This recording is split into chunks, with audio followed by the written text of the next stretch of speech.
बिस्मिल्लाहिर्रहमानिर्रहीम।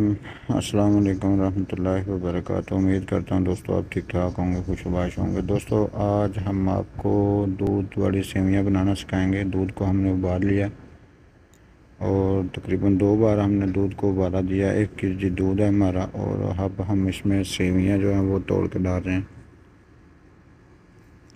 और दूध हमारा जो है तकरीबन 2 दफ़ा इसमें उबाला है और उसके बाद फिर हमने 1 पैकेट सेवियों का जो है ना इसमें डाल दिया। और अभी हम इसको पकाएंगे जब तक सेवियाँ भी गल जाती हैं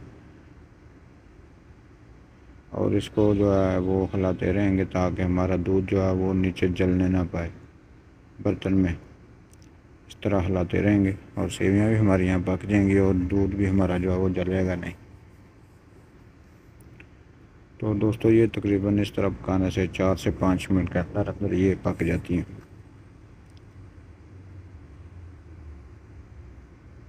थोड़ी थोड़ी देर के बाद हम इसको हिलाते रहेंगे।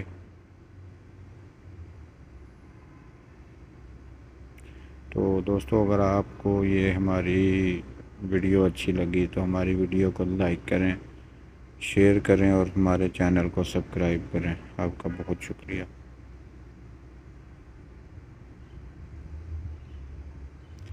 दोस्तों आप इसमें जो है मेवे वगैरह भी डाल सकते हैं। तो सेवियाँ हमारी गल गई। अभी हम इसमें शुगर ऐड करेंगे। वो अपनी मकदार के लिहाज से जितना आपको सही लगे उतनी ऐड कर सकते हैं। तो चेक करने के बाद मज़ीद अगर चीनी कम हुई तो वो ज़्यादा और थोड़ी डाल लेंगे, लेकिन आप अपने मुनासिब के लिहाज से जितना आपको मीठा अच्छा लगता है उस हिसाब से आप डाल सकते हैं।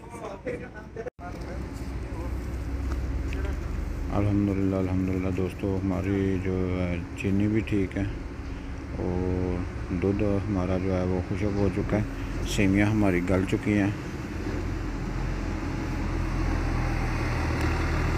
यहाँ पे हम इसके में मीठा चेक करेंगे।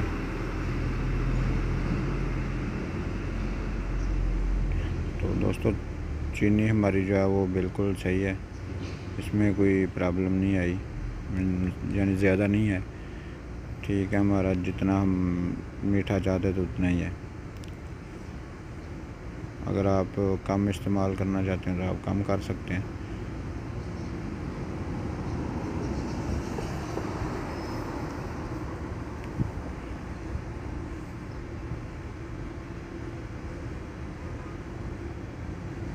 तो दोस्तों अभी हमने गैस जो है वो बंद कर दिया और अभी हम इसको डिश आउट करके फिर आपको दिखाते हैं।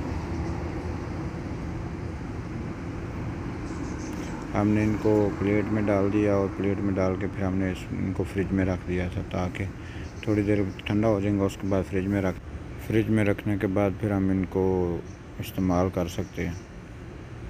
दोस्तों अगर आपको ये हमारी रेसिपी अच्छी लगी है तो हमारी वीडियो को लाइक करें, शेयर करें और हमारे चैनल को सब्सक्राइब करें।